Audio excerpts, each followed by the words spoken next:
Hi, I'm Paul Warren. And I'm Ryan Klein. And this is another episode of SEO is Dead and Other Lies. Ryan, how are you doing tonight? I'm good. I'm glad that we're doing this in person. We were going to do it yesterday, but I think you're just too hungover.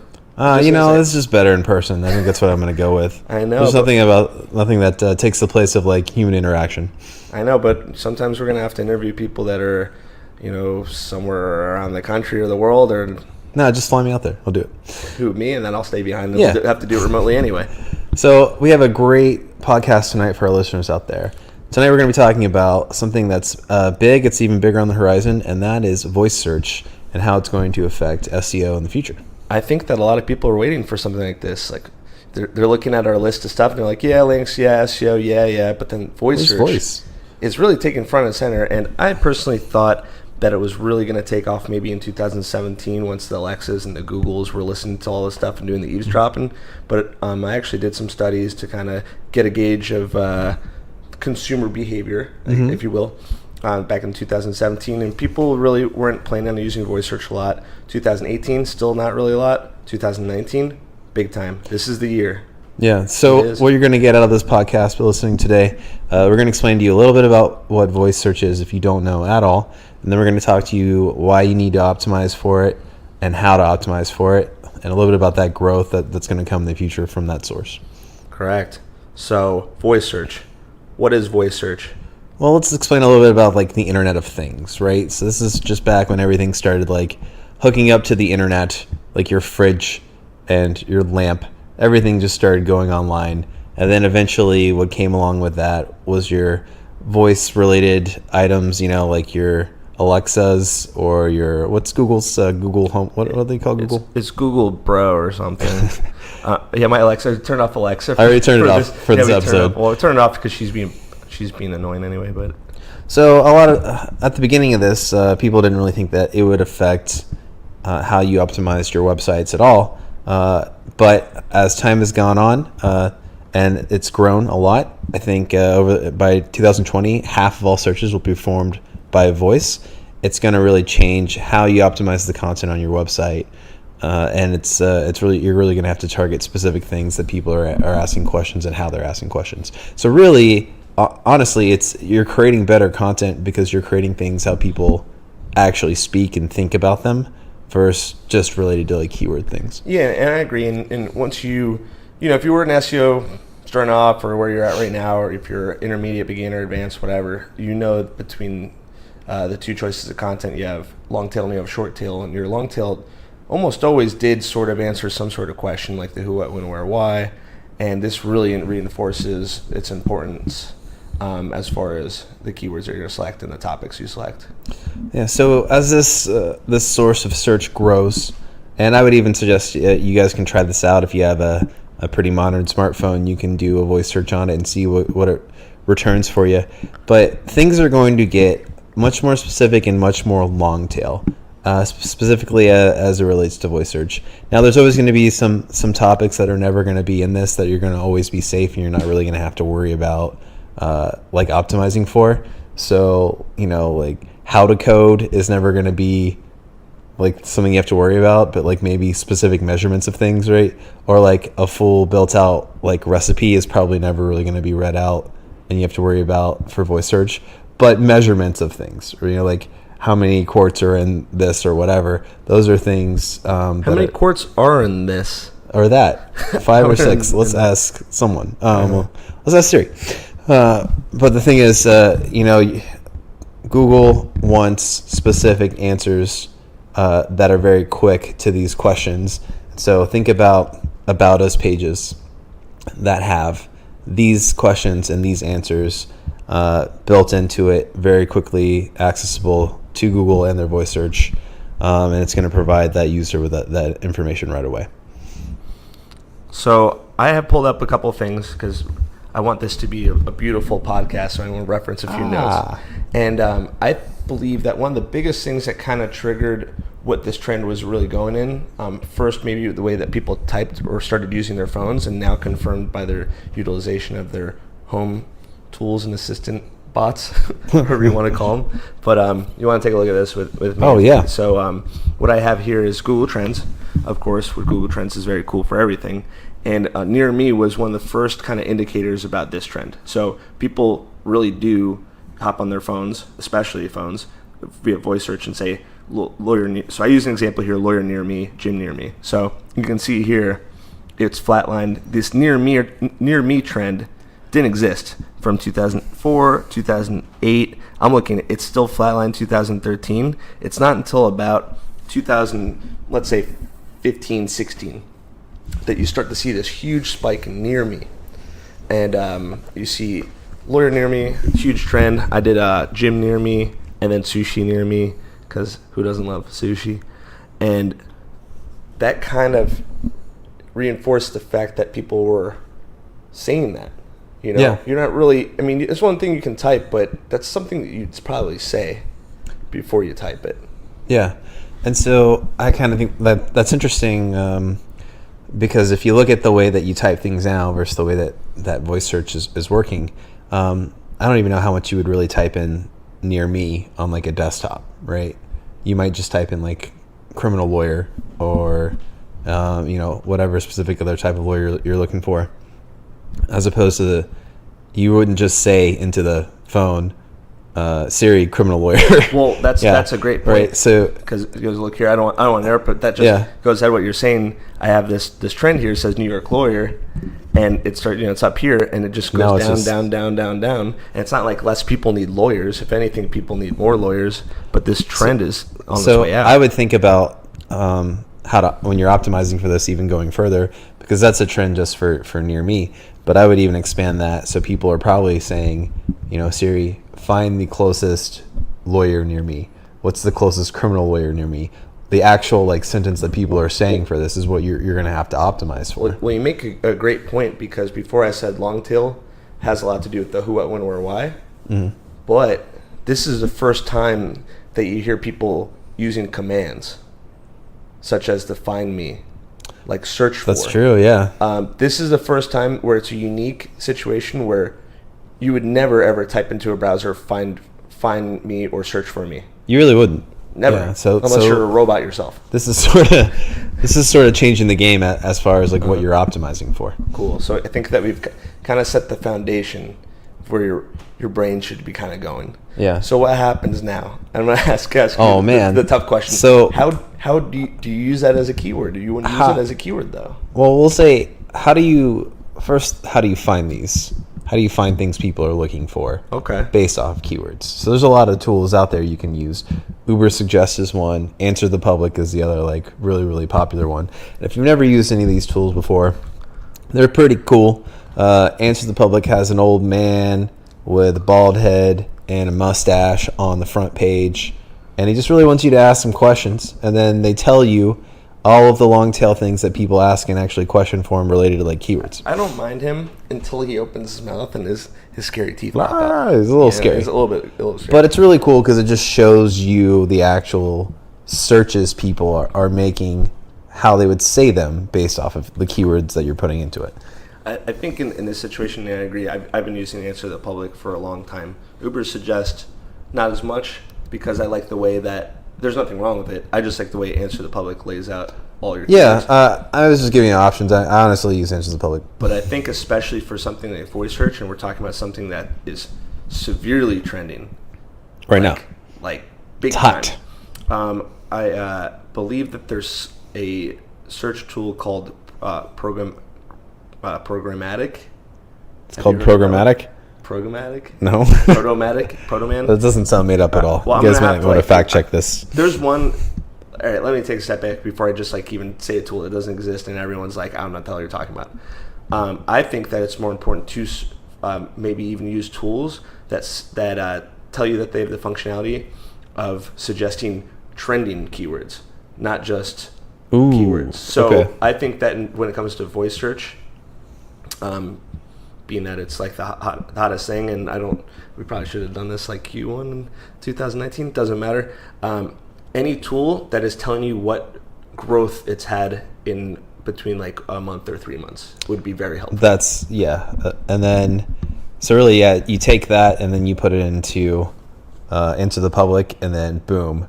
There you go. You got the growth keywords for that next quarter. You got the growth. You didn't need a pill. So let's talk a little bit about how you are going to optimize on your website for some of these things. Like, how do you optimize for near me? How do you do it?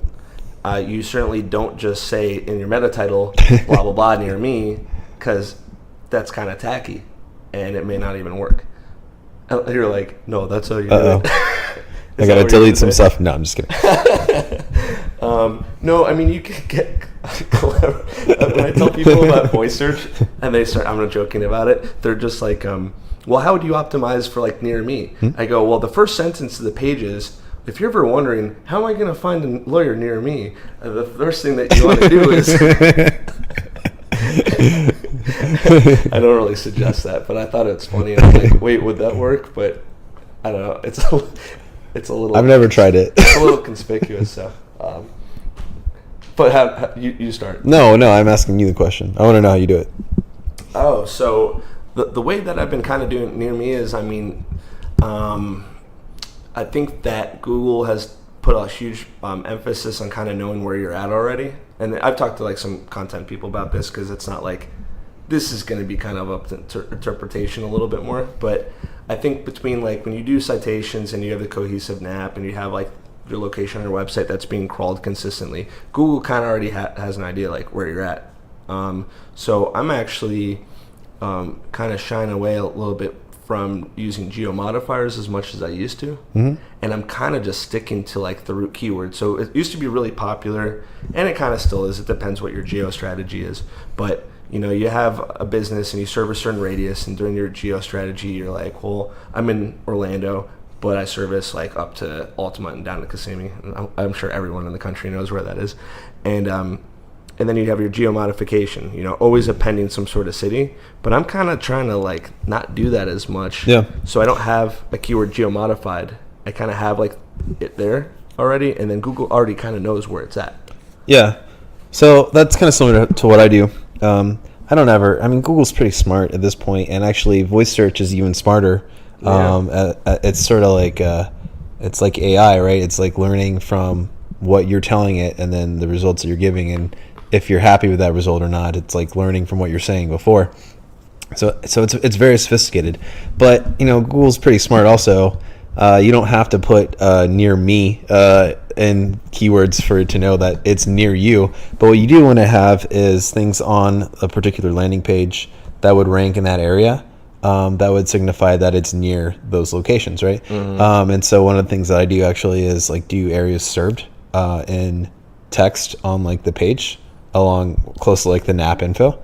And then so it also like kind of gives like a radius of like, you know, this is the actual physical location of it, but it serves all of these like other areas. Yeah, I agree. I think it's like kind of like I'm saying, Google is going to know by crawling your website like where you're at and what you're about. Yeah. But if you give it more, they can like, well, by the way, you know, here's my area served, like you said. That makes complete sense. If you're like a business that, you know, you don't have a location in every little offshoot of like a city that you're in. So we'll use Orlando as an example because we live in it. So if your location is in downtown Orlando, you would say areas served is like Altamont, Winter Park, Winter Garden. Well, maybe not Winter Garden, that's pretty far. But you know what I'm saying? Like all the smaller suburbs that make up the city of Orlando. And there's nothing wrong with that. And like Google will pick that up and kind of use those signals. And a lot of times, actually, if people search the specific keywords and like then that make like a map pack fire. Sometimes you can get in them for those as well if there's not like a lot of competition in like the area. So even though your address might be in Orlando and there's someone else in Winter Park, you can still show up in those terms just for using those keywords on there.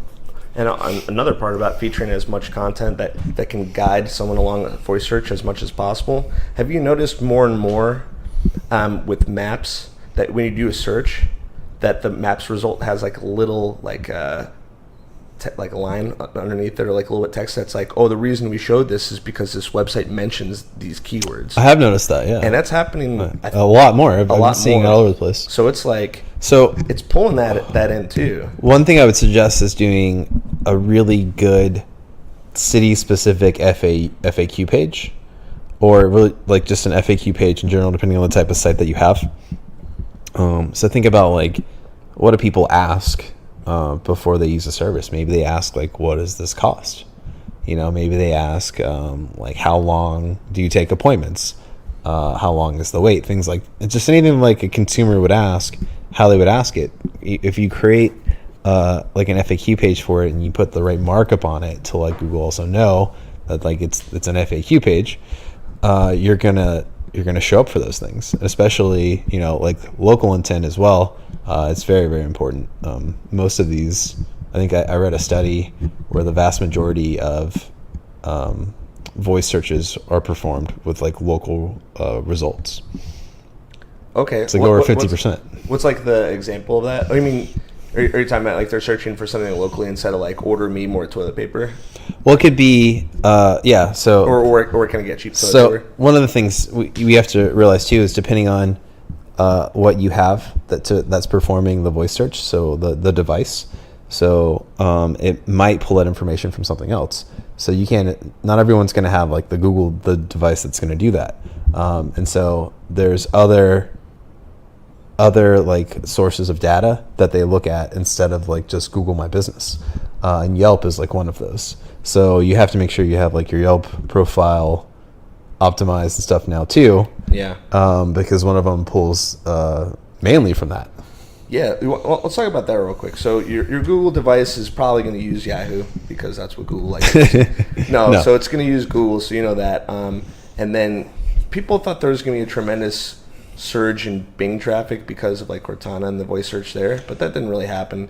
But I don't think people really use Cortana. No, I don't think that they do either. And I've seen some numbers. Just take my word for it. And then Alexa, I don't really know what Alexa pulls in from though. I mean, the last time you've used Microsoft Edge is like to get Google, Chrome. I used it to like like it comes set on whatever computer, and you're like, let me go to the browser I want, and then you never use it again. I probably used it to say, how do I remove Microsoft Edge from my computer? Yeah, like you don't.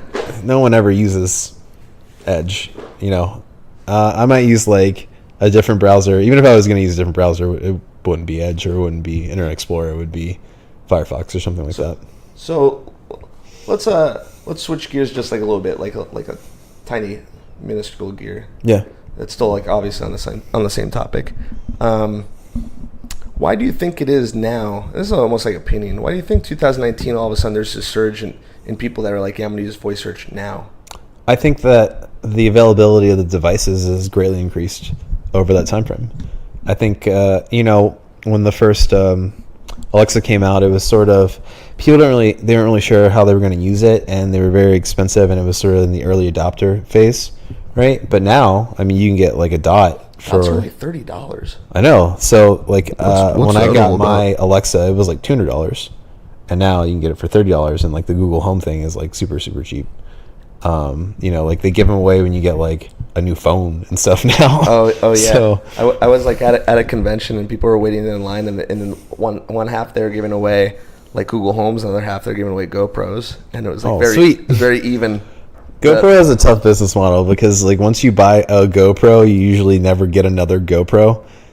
Like the lifespan of owning a GoPro is pretty long. How do they get people else? They're just like, this one has more pixels. And they're like, it's hard. Pixels. It's hard. They have a really hard. And like, if you were to buy one of the drones, unless it gets destroyed, you're never gonna buy another drone. Unless they like create some crazy like planned obsolescence or something. Like I don't think they did that. They force you to get some software like update that like ruins it, and then you have to buy another. Their model was like, we're doing so well because our product lasts so long, and then 5 years later in the boardroom, they're like, our product is doing so poorly because it works so lasts for so long. Our sales suck because everyone still has theirs. But yeah, I was saying I did the survey like back in January, 250 people, and I basically asked what percentage you plan on using voice search more often in 2019? It says 80%. Yeah, 80. I use it every day in some form or the other. I don't really use it to purchase things. What do you do? I'll ask like scores of games, or I'll ask like particular like measurements for recipes. I'll even ask recipes sometimes because I have it tied. My Alexa's is like, this is from GuyFieri.com. You can tie it to a specific recipe website actually, and it'll tell you. Like, oh, Food Network, oh, Bon Appetit, like that kind of stuff. Something like that, yeah. But we ask it things like that, and then you can do trivia on it. And then I might ask, I might ask like pizza sometimes, like numbers for pizzas. You're like, what's pizza again? Oh, hey, talk about it all the time. What's pizza? No, numbers of like pizza places like near me. And then you say near and it'll call it. Yeah. Well, no, I'll ask the specific one that I use, that I already know about. So do you plan on using any clever near me tactics which would make a million bazillion % sense for your new job? I think, yeah, I am. Yeah, I'm definitely going to use some. Like that would be almost like the centerpiece of some of your strategies. Yeah. Be like, oh, no matter what happens when they say XYZ near me, like we are always the person that comes up. Yeah, I mean, I think just having, like we talked about, you're not going to optimize specifically for those keywords. I mean, you might find some really like good long tail things that don't have near me in it to have on a page that might be like an H2 or something like that. But I think just having really, really good citations built out and like having all the information where you need it, and like making sure you have those areas served, it's going to give you that.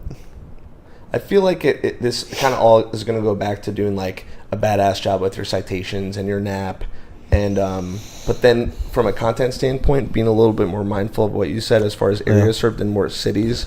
And I think FAQs about your business that people are going to ask, or about your service, or what's going to be really, really important. FAQs are huge. So was it because you mentioned FAQs being so important? I went to Corey. And then Corey was like telling the whole team FAQs is so important. Now I'm telling you again. Yes, I think this is exactly what happened. Why? Yeah. Yeah. What sucks though is sometimes you have a business model where you don't want to give a lot of information out in an FAQ, right?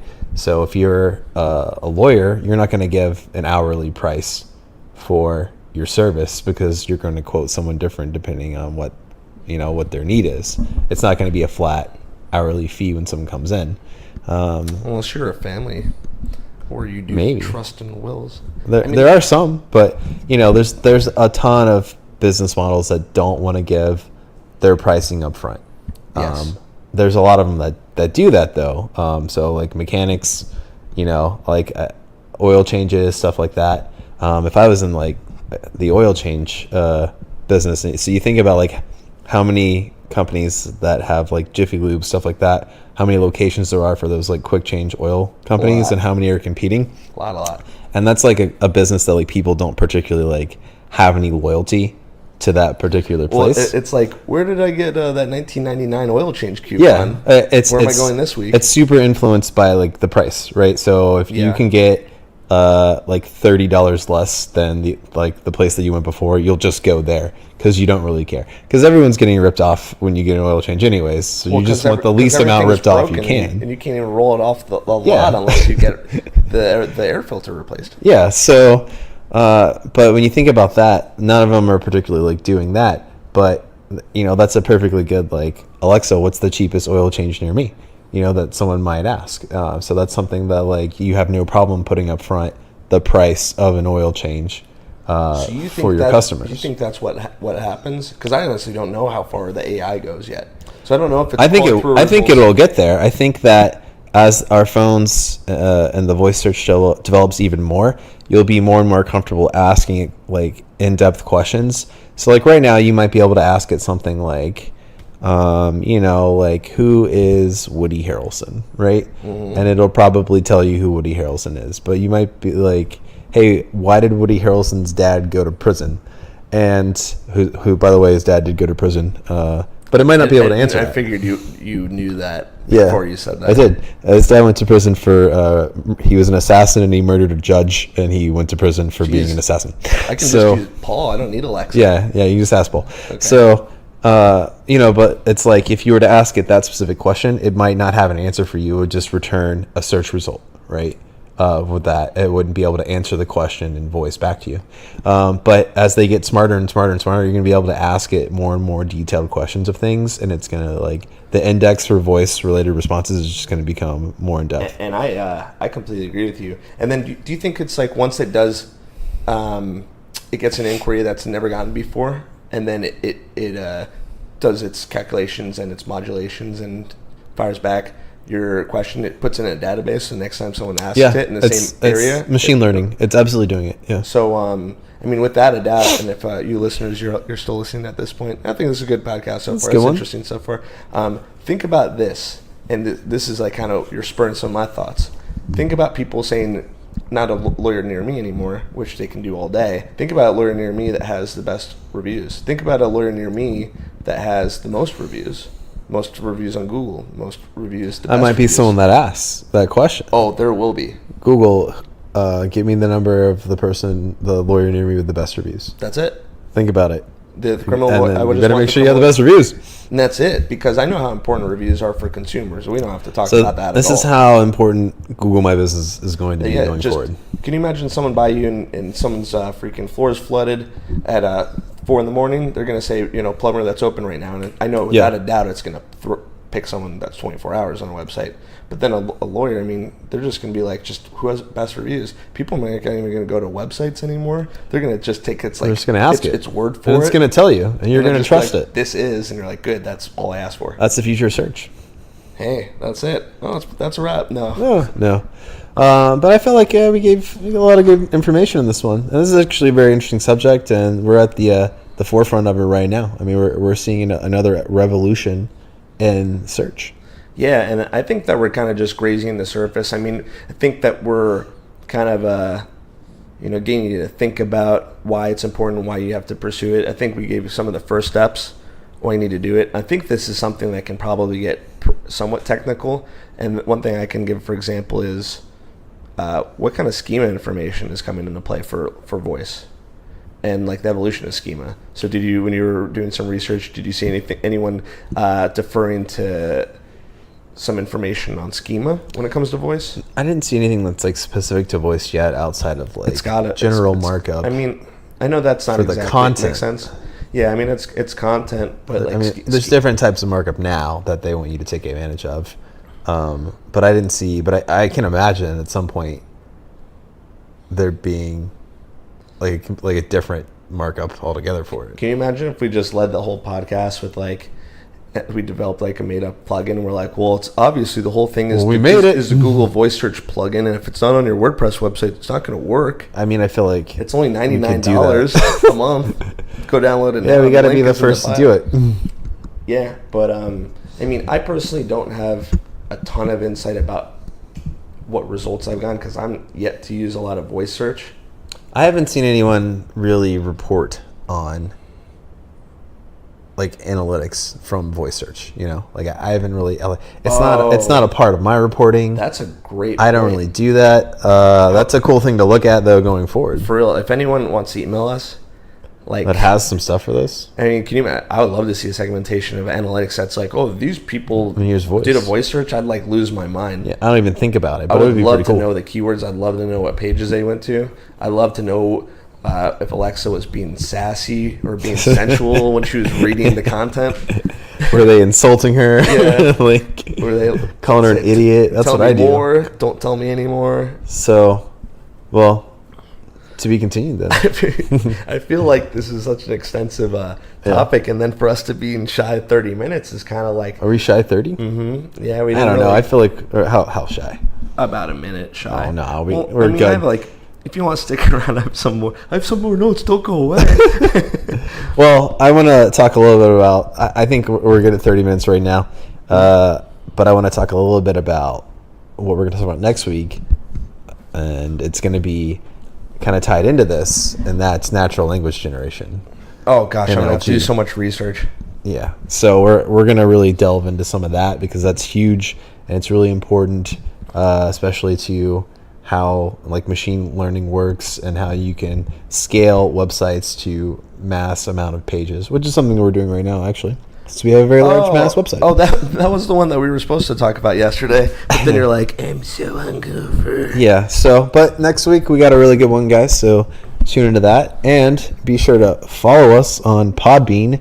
We love Podbean. It's a really great source for hosting your podcasts.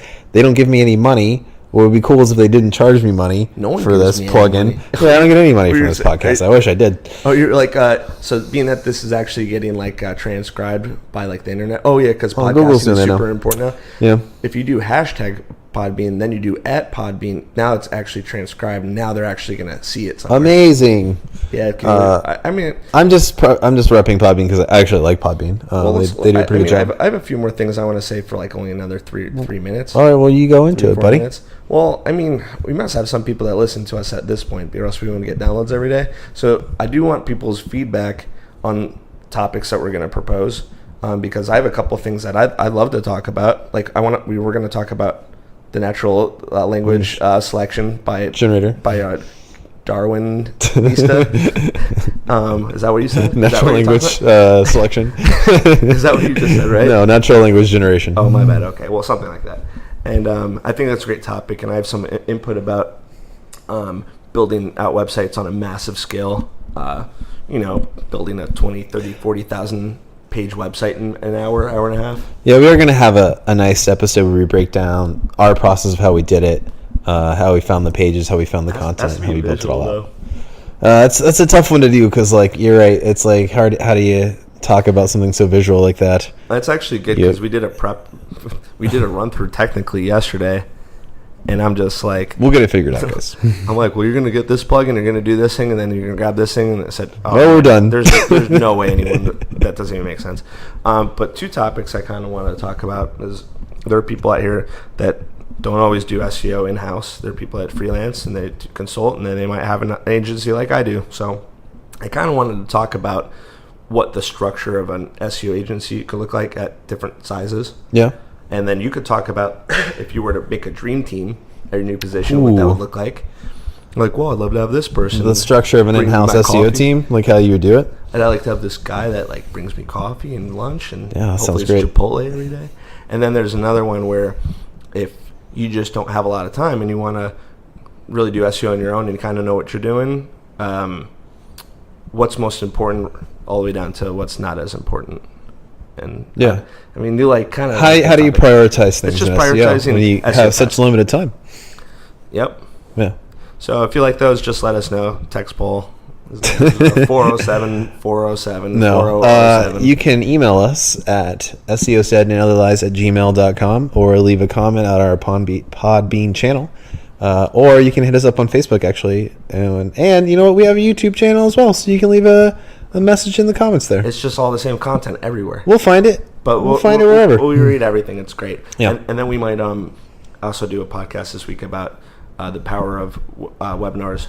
Yeah, and if you're interested in a specific area of SEO, or you're an expert, or you just want to chat with us, we love to have guests on. We're going to have a guest on, I think, on our next episode. That's what I'm saying. Yeah.